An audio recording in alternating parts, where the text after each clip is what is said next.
হাড় কেপ্টে এই নামটা শোনার সাথে সাথেই কেমন যেন একটা মজার ছবি চোখের সামনে ভেসে ওঠে, তাই না? চলুন আজ এই নাটকের গভীরে ডুব দেই আর দেখি কিভাবে পয়সা বাঁচানোর একটা চরম নেশা থেকে জন্ম নেয় একের পর এক হাসির ফোয়ারা। খরচ অসম্ভব, এই একটা লাইনে কিন্তু পুরো নাটকের মূল কথা। আর এই যে চরম কৃপণতার একটা মানসিকতা, এটাই গল্পের প্রত্যেকটা মোড়ে আমাদের হাসতে বাধ্য করবে।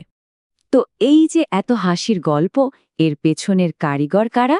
চলুন সেই হাড় কিপ্টেদের অদ্ভুত দুনিয়ায় একবার ঢুমেরে আসা যাক। গল্পের একেবারে কেন্দ্রে আছেন দুই ভাই, আর তাদের চরিত্রে যখন খম হাসান এবং চঞ্চল চৌধুরীর মতো অভিনেতারা থাকেন তখন তো আর কথাই নেই। তাদের অসাধারণ অভিনয় চরিত্রগুলোকে একদম জীবন্ত করে তুলেছে।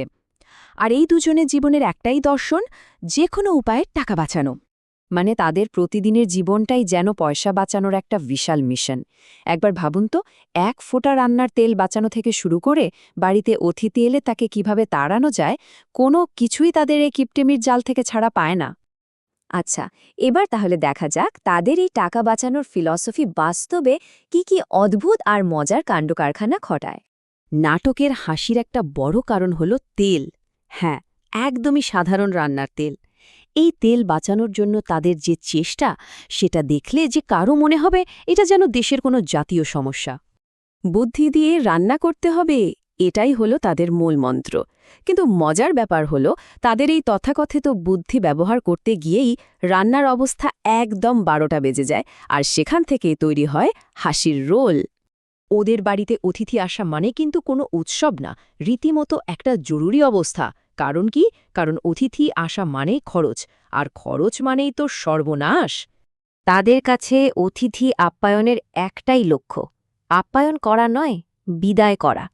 আর সেটাও করতে হবে যত তাড়াতাড়ি আর যত কম খরচে সম্ভব। সারাক্ষণ শুধু এই ফোন দিয়েই চলতে থাকে। কিন্তু এই দুই ভাইয়ের কিপটেমির একটা পরীক্ষাও তো হওয়া দরকার, তাই না? আর তাদের জীবনে সেই চরম পরীক্ষাটা আসে এমন একটা রূপে যেটা তাদের সবচেয়ে বড় ভয়ের কারণ। নাটকের আসল মজাটা শুরু হয় ঠিক তখন, যখন তাদের একজনের বিয়ের কথা ওঠে। বিয়ে মানেই তো এলাহি খরচের ব্যাপার, যা তাদের কল্পনারও অনেক বাইরে। আর এই বিয়ের ঘটনাটাই তাদের কৃপণতার নীতিকে একেবারে খাদের কিনারায় নিয়ে যায়। আর ঠিক সেখান থেকেই জন্ম নেয় নাটকের সবচেয়ে সেরা হাসির মুহূর্তগুলো।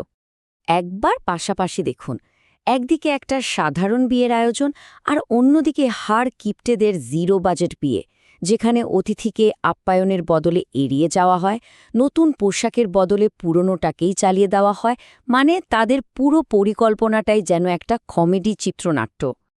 এই একটা কথাই তাদের বিয়ের পরিকল্পনার মূল মন্ত্র হয়ে যায়। আর এই বিনা পয়সায় সব কিছু করার চেষ্টা থেকেই শুরু হয় যত গণ্ডগোল আর চরম বিশৃঙ্খলা। তো প্রশ্ন হল, তাদের এই বিনা খরচে বিয়ে সারার যে বিশাল পরিকল্পনা, সেটা কি আদৌ সফল হয়েছিল, নাকি শুরুতেই সব ভেস্তে গেল? যা হওয়ার তাই হলো। তাদের টাকা বাঁচানোর সব চেষ্টা বুমেরাং হয়ে তাদের দিকেই ফিরে আসে। তারা আসলে সমস্যা কমানোর বদলে উল্টো আরও বড় সমস্যা তৈরি করে ফেলে, আর একটা সময় পুরো পরিস্থিতি হাতের বাইরে চলে যায়। নাটকের শেষে কিন্তু কোনো বড়সড় নৈতিক শিক্ষা নেই, আর আসল মজাটা কিন্তু ঠিক এখানেই।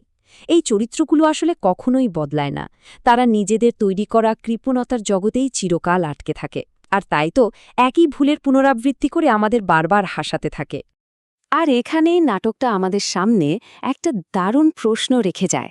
দেখুন, মিতব্যয়ী হওয়া তো একটা ভালো গুণ, কিন্তু সেই মিতব্যয়িতা কখন যে সীমা ছাড়িয়ে হাস্যকর হাড় কিপটেমিতে পরিণত হয়, সেই সূক্ষ্ম রেখাটা ঠিক কোথায়? এই নাটক দেখার পর হয়তো আমরা সবাই সেটা নিয়ে একটু ভাবব।